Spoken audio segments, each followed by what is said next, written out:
I'm going to do a little spontaneous ramble, a kind of through the studio, a little art walk, an update. I had a very good conversation with another artist I met a while back, not in my area. Had a conversation. I thought, and he mentioned, give me an update on the work that you're doing. So I just thought, but check this out. This ties in. All right, 84 views, 21 likes, and 70 dislikes. To me, that adds up to 91 with 84 views. I'm going to make a bit of a comment on this, but first of all, I'm going to do a little walkabout through the studio. I'll try to mount the camera. This is a work from about 7-8 years ago, a while back. My plowman. Now these are the recent paintings, and what's interesting is, and I call them the ocean paintings, and the Pacific is front and center for this, but I'm calling them the ocean paintings. What's interesting to me, actually, I tried to photograph them, I tried to document them, and they're not coming out very well for some reason. I'm not sure. Maybe it'll be better on the video, but I'm just going to go through and let you have a look. Update. I've got the overhead lights on, the halogens, and it actually changes the picture quite a bit when you put lights on paintings, depending how you paint them. I used to paint at night most of the time till the wee hours in the morning when everybody was sleeping. I enjoyed working in the morning under halogens, but I no longer work at night. I prefer the daylight. And these are a couple of paintings, and I'll go into it a little bit in a minute. I'm just doing a little walkabout in the studio. And these are the Pacific paintings that I've tried to photograph, but they don't show up very well for some reason. And I'll do a closer walk by. See, I've got the halogens on there, and it looks a little bit more yellow. They make everything a little more yellow, but it improves some paintings and it's worse on others. These are fairly a gray tint. They're very unusual paintings for me. Very unusual paintings. And this is a bit of an aberration, a throwback to about 10 years ago when I did another soup can, and I called this the Rauschenberger soup. I used the pop artists on the label of the soup, so it's not tomato soup or broccoli soup or whatever soup you have, cream of mushroom. It's the pop artist. It's a no-brainer, right? It's a no-brainer to do a pop artist on the soup and call the soup Rauschenberg soup, Robert Indiana soup, Jasper John soup, Warhol soup, of course. And these are the new paintings, and as you see, they have a very dimensional feel to them. They're contrasting. I'm creating contrasts, and if you look at them, I'm just going to let you look at the side. Here's one that I've stretched. If you look at it, there's absolutely no surface virtually, as opposed to the oil paintings I do, which have a very thick surface. So they're very thin in appearance when you look at them as material on the surface. And I'm going to go into a little bit my response to this. I've been working on these, and here there's a number of them on the floor. There's probably quite a number already over the last month or so that I've been working on it. And as you can see, there is a particular feeling about these that is very distinct for the few people that have been watching my YouTubes and keeping track of the paintings that I make. These are very unusual paintings. And considering that the time we're in, I've called it the age of fission, I think my response to that thought, to that feeling, the age of fission, required to find something in myself that was completely different from what I'd been used to in terms of my work over the last 8 years, whatever. And so, you see, they're very difficult. They're very difficult to take in as some of them are very, I'm not sure what to say. They're kind of like a smoothness. There is no, in some of them, no distinction. This is like a triptych. This is a triptych that one of the first ones that I was working on. I guess that's what happens when you have a phone anyway. Yeah, so these paintings are very difficult to photograph because, as you can see, there is subtlety. There is subtlety as they began. There is subtlety in these paintings that I've never actually worked with on this level. They're quite unusual in that sense. And the image, the idea of water is paramount for me. I'm going to call these the ocean paintings, and I will include all the oceans. The Atlantic, the Pacific, the Mediterranean, the Arctic, the Antarctic, Indian, all the oceans. And what I'll do now is I'll just mount this and have my little explanation, dissertation on what it is. Let's see if I can do this. Let me turn it off. Okay, seems to be working. I hope the camera stays on. So, what I wanted to just update is that this work that I've just shown you, and you've seen the earlier work that I've done, is actually quite challenging from the point of view of my normal process. I have developed a way of working which is very unique and original. And this has now pushed me into another area of making work. It is a way of making a painting. It's not the subject, and this is quite disturbing to me, and I'm going to explain this a little bit. What's disturbing me as I'm working on these paintings? They are even more serendipitous than I've been used to working, and I do love a good story. I mean, most of my paintings all have a story associated with them. Like if you looked at the painting of Shea being killed by the soldiers in Bolivia, the painting at the beginning of the video. These are images that have a story connected to them. They impress themselves on our brains as a narrative from A to B, something happened. But these paintings, they're non-objective. The intent behind these paintings is totally non-objective. But I find that as they're progressing, developing, what is called non-objectivity is turning into a story, is actually turning into images as well. And now this isn't to diminish the meaning of a non-objective work. Like a person will say, oh yeah, it's an abstract painting and I see monkeys flailing about and people humping, or I see bananas and I see fruit, or whatever. People conjure images. Now this is important to me because abstraction as such, everything is abstract from the point of view that the structure that carries us, the things that make everything work is a mystery, And I believe that non-objective work is an attempt to formalize this mystery into an expression.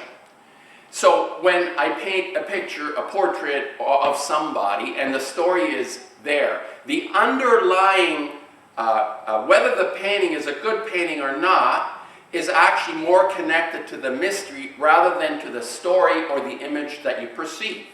It's something that emanates out of a painting in its very essence. So why do people go up to a painting in a museum and they stand like really, really close and they want to touch it and they want to see it? Well, because there is an impulse to get into this mystery, how this thing is made. What is the structure behind this?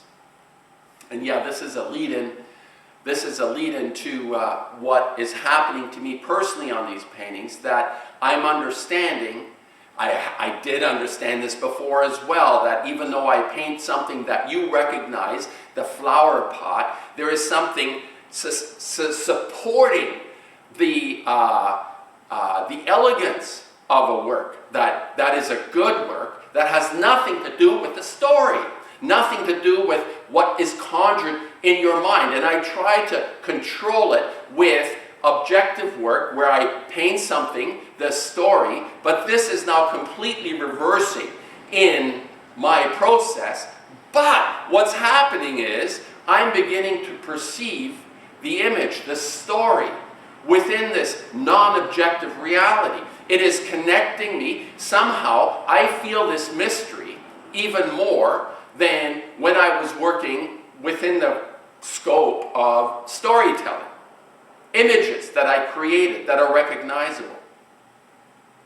And I think what's really kind of blowing my mind on this, and I'm not a non-objective painter, I'm not someone who has spent a lot of time. I've done abstract paintings because my influences out of that abstract expressionist period, the people that were producing work like de Kooning or Franz Klein, people that were trying to break the barrier between ourselves and this mystery in some way. This was actually quite brilliant, and actually it happened long before they did it.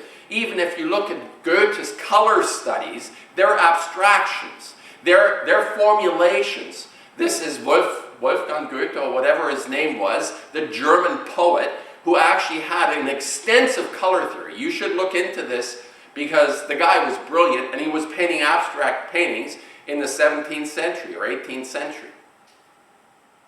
And what I'm trying to explain and what I want to come to is that whenever we are challenging ourselves and we decide to risk, there is a real upside to this when it works. That a risk will either flop or it will function on some level. And frankly, there have been a lot of flops. I mean, those are all discarded works that for some reason or other, I just, somebody, actually my nephew came in once and he went through a roll and he said, I really like all of these. Okay, well, I keep them. I don't destroy them, I keep them, but they're discards because there is a way of succeeding. It's my personal judgment, but that I try to risk with the work. I don't want to do the same thing over and over again. As Einstein said, it's expecting different results. Well, yeah,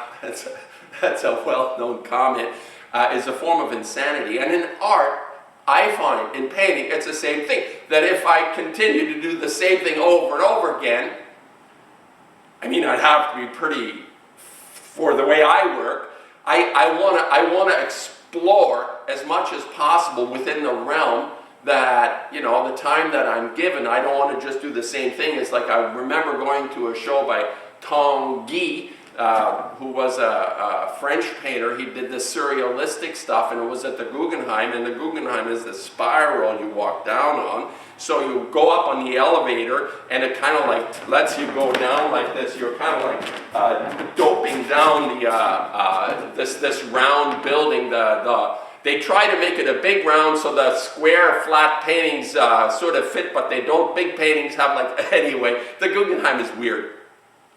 And Tanguy did this retrospective of 40 years of painting, and you started on the 7th floor, and you ended up on the ground floor, and the 7th floor painting, what he did first, and the one on the bottom were exactly the same. And I thought to myself, yeah, I'll put a bullet in my brain or something. If I end up like this, like the first painting and the last painting after 40 years looks exactly the same. Oh my God. Unless unless he had some sort of, I don't know, direct line to the omnipotent being that said, no, it's got to look like that. It makes no sense to me. Anyway, this process is giving me an insight into something that I hadn't considered, and that is what is considered to be non-objective art, in fact, is anything but. And what it says to me, and I'm not going to go into details because there are patterns and forms that are emerging in all of these paintings, and you'll see them without me telling you. And it's not like the monkey idea. They're very, very clear. And it's not something I'm trying to produce. It's something that emerges out of a very serendipitous process. I have very little control over the paintings except physically manipulating some things. I'm not thinking about a specific thing, and after I mount them, I don't touch them. I don't change them. I do nothing to them other than what happened within this process of working. It's a very, almost a meditative, it's the closest thing to meditation that I've come to in terms of making a painting.